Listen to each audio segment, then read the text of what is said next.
जय श्री राम परम परिबंध भगिनी आरएसएस राष्ट्रीय स्वयंसेवक संघ की शाखा में उसके प्रशिक्षण वर्गों में एक नियुद्ध का कार्यक्रम होता है, जिसको निशस्त्र युद्ध यानी बिना शस्त्र के युद्ध की एक कला। इसका क्या महात्मा है? तो जो संघ के आदि सरसंघ चालक यानी आद्य सरसंघ चालक थे तब तक चुने, लेकिन द्वितीय सरसंघ चालक परम पूज्य गुरु जी एक बार कानपुर आए। कानपुर में उन दिनों एक नियुद्ध के परम ज्ञाता गुरु जसवाना गुरु, जिनका दूर दूर तक देश भर में नाम था, वे नियुद्ध विद्या के पारंगत ऐसे महान आचार्य थे। वे जब वहाँ कानपुर थे तो उनसे मिलने के लिए परम पूज्य गुरु जी योजना बनाए। उनका मंतव्य ध्यान में आया कि गुरु जी से हम कुछ प्रार्थना करेंगे कि हमारे संगठन में भी ये नियुद्ध की विद्या पहुँचे। वे गुरु जी के पास गए और गुरु जी जसवाना गुरु जी से हाथ मिलाने, उन्होंने हाथ बढ़ाया, हाथ मिलाए।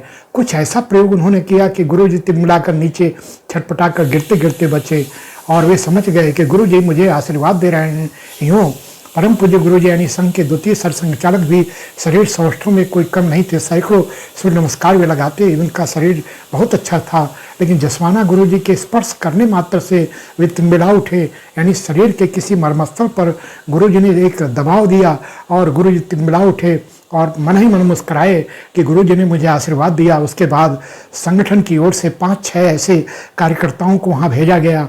वे गुरु जी से कुछ प्रशिक्षण प्राप्त किए और वे 5 जगह जगह गए। उससे ये विद्या आगे बढ़ी। कालांतर में जो केरल आदि की कल्लड़ी विद्या है, उसका भी कुछ प्रयोग इसमें जुड़ा। ऐसे अपने भारत मूल के नियुद्ध की जो ये कला है, इस कला को अपने यहाँ संगठन में जोड़ा गया। आपने एक फिल्म हिंदुस्तानी देखी होगी जो मूल रूप से दक्षिण में बनी, उसका डबिंग हिंदी में भी उपलब्ध है, जिसमें कि पात्र कुछ ऐसे कल्लड़ी विद्या को जानता है जो असंभव से संभव कार्य कर लेता है।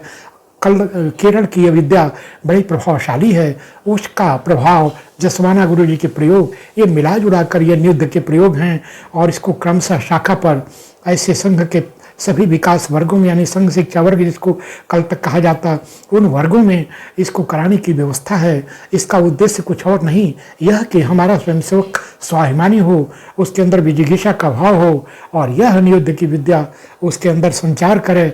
ये नियुद्ध की विद्या कुछ और नहीं, जो पूर्व में इसके आदि आचार्य श्री कृष्ण रहे, भीम रहे, यानी ऐसे जामवंत रहे, इन सब ने जो इस विद्या का आगे प्रचार किया था, वही एक सम्मिलित रूप में इस नियुद्ध में है।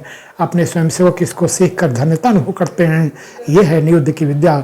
यदि ये चर्चा अच्छी लगी तो वीडियो को लाइक कर चैनल को सब्सक्राइब करने की कृपा करें। जय